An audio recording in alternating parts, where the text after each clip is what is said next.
puluhan juta lagi untuk sekolah bantuan kerajaan, bantuan modal, 111 juta untuk program permata. Apa artinya semuanya ini? Pada masa yang sama tiba-tiba Perdana Menteri telah mengumumkan kita perlukan 8,000 pekerjaan untuk kita jana pekerjaan kepada anak-anak muda kita, yang sudah tentulah dia mengundang masalah sosial yang tidak terhenti. Ini kebimbangan saya. Bahkan ada laporan yang mengatakan pada satu hari dapat lebih kurang 4,700 pasangan yang berzina. Yang ini cukup membimbangkan kita. Cuma kita tengoklah, kita mungkin boleh kaji lagi. Ada mungkin kesilapan fakta di sana. Tapi yang saya nak sebutkan bahawa ada laporan-laporan, sehingga kan kalau ada saja sambutan tahun baru, sambutan hari merdeka, ambang merdeka, sambutan-sambutan yang perayaan-perayaan besar untuk menyambut milenium baru, kawan-kawan saya yang terlibat dalam NGO yang menguruskan rumah-rumah akhlak ini, pemulihan akhlak ini, kita lihat 8 bulan kemudian mereka terpaksa menanggung anak-anak luar nikah yang begitu banyak. Itu tak termasuk lagi yang dihumban ke dalam sungai, termasuk lagi yang dihumban dalam parit, yang dikambus dalam tanah. Jadi ini cukup membimbangkan kita. Karena itulah apabila kita bercakap tentang pembangunan modal insan, pembangunan modal insan yang marahnya, bila kita kena bercakap bahawa di sana kalau kita nak bagi penawar, nak menghilangkan segala masalah ini, jangan kita tabur racun pula yang boleh memusnahkan segala yang kita bina. Jadi Datuk Yang Terpetua, kebejatan gejala sosial yang disebut ini, yang kita sebut ini menunjukkan bahawa sasaran kerajaan untuk membina modal insan kita lihat bahawa dia sudah gagal. Tambahan pula, kalau mengikut kita panggil perancangan ETP yang dikeluarkan baru-baru ini, yang diulas daripada 12 EPP, entry point projects, termasuklah di sana mereka telah menyebut bahawa untuk memperkasa sektor pelancongan agar ketibaan pelancong dapat dipertingkatkan. Pada masa yang sama ada 3 kriteria minimum diumumkan untuk dikecualikan daripada takluk kepada syarat-syarat ketat agensi pusat permohonan penggambaran filem dan juga persembahan artis luar negara, iaitu PUSPAL.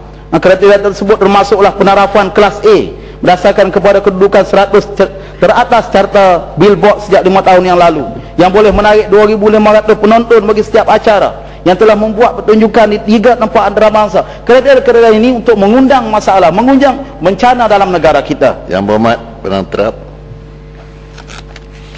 Ni panjang ni, saya tak nak kacau YB, saya ingat saya berhabis kot. Panjang sikit. Ya. Semula kita jumpa semula insya-Allah Seri Gading. Kita mula. Pasal nak istighfar. Tak berani. Kalau berani bagi. Ini cakap seorang mana boleh. Kalau berani lagi.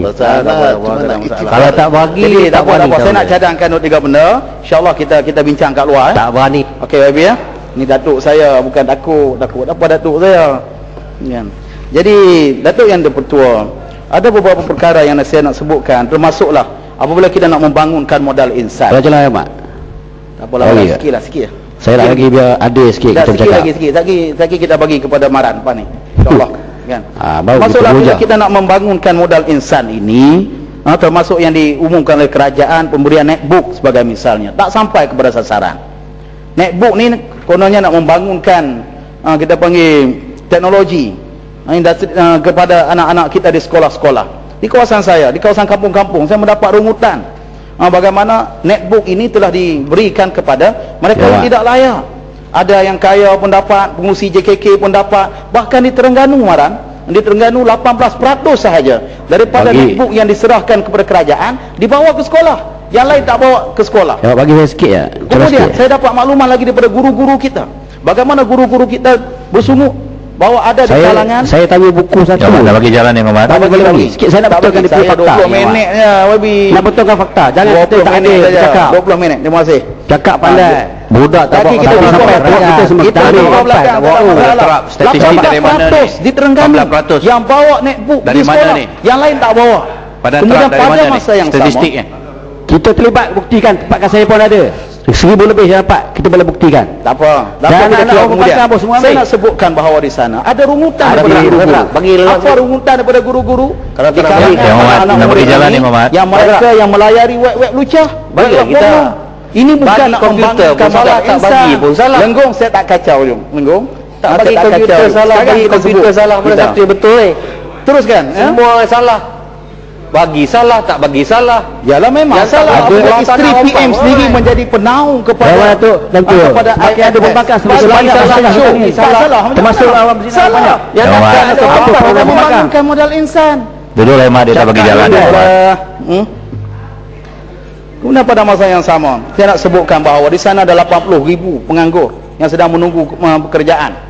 80,000 penganggur menunjukkan bahawa di sana kita ada begitu besar modal insan yang boleh kita bangunkan.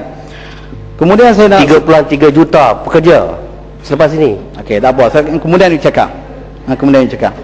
Saya nak menyarankan tiga perkara yang berhormat Datuk Speaker.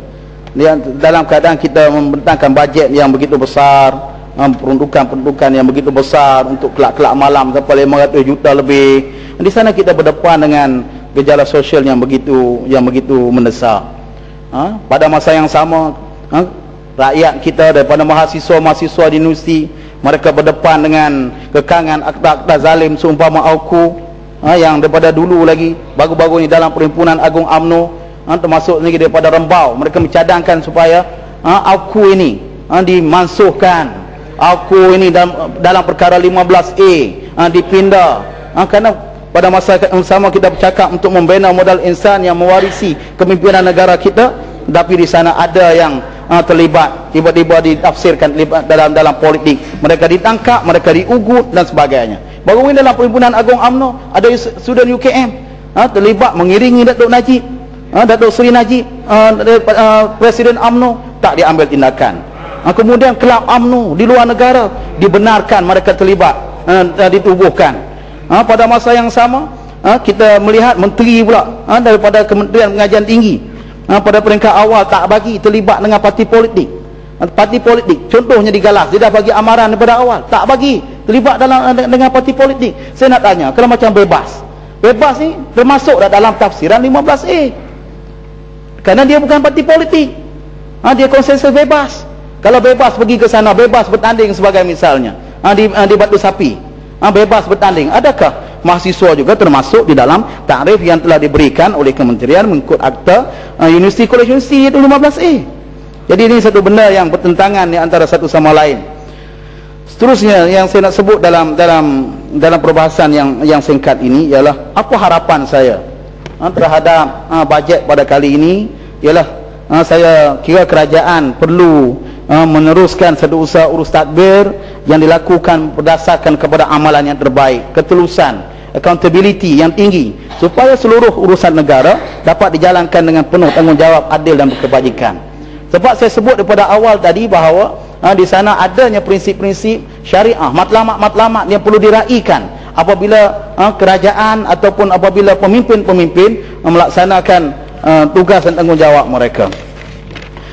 Begitu juga dalam persoalan penghayatan terhadap Islam terhadap agama Islam yang dijamin dalam perkara 3 sebagai misalnya, untuk mendaulatkan undang-undang negara, penerapan akhlak mulia, jangan bertentangan dengan apa yang sebenarnya dilakukan, termasuklah pengumuman-pengumuman yang begitu menakutkan kita, memperkasakan amalan pemisahan kuasa, pindaan, pemansuhan terhadap akta zalim, termasuk ISA, termasuk akta rahsia rasmi, akta percetakan dan penerbitan serta akta polis.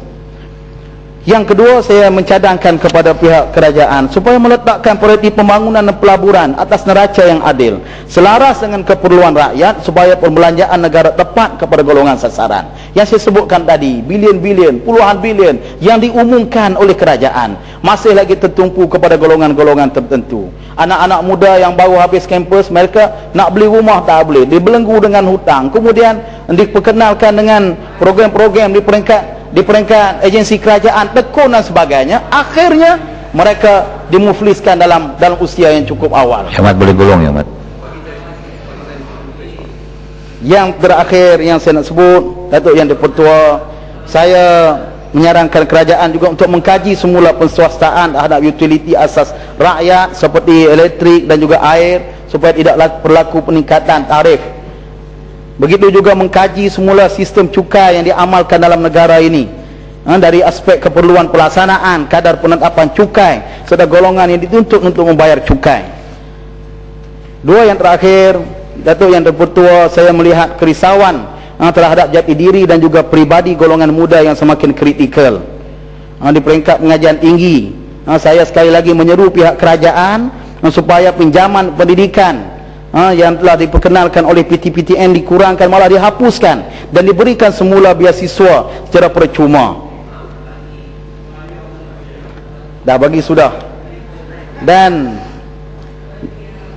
yang terakhirnya ialah persekitaran kehidupan materialistik yang menjerat kebanyakan golongan muda, yang ramai di kalangan mereka sudah pun berstatus muflis.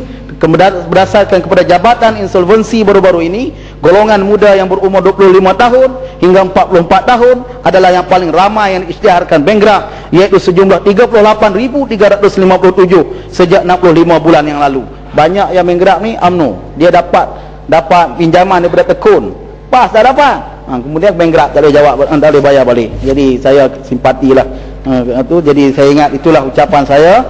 Terima kasih Datuk Yang Terpertua atas perbahasan yang diberikan peluang kepada saya. Assalamualaikum warahmatullahi wabarakatuh. Lenggung kita jumpa luang. Yang hormat Kuala Nerus.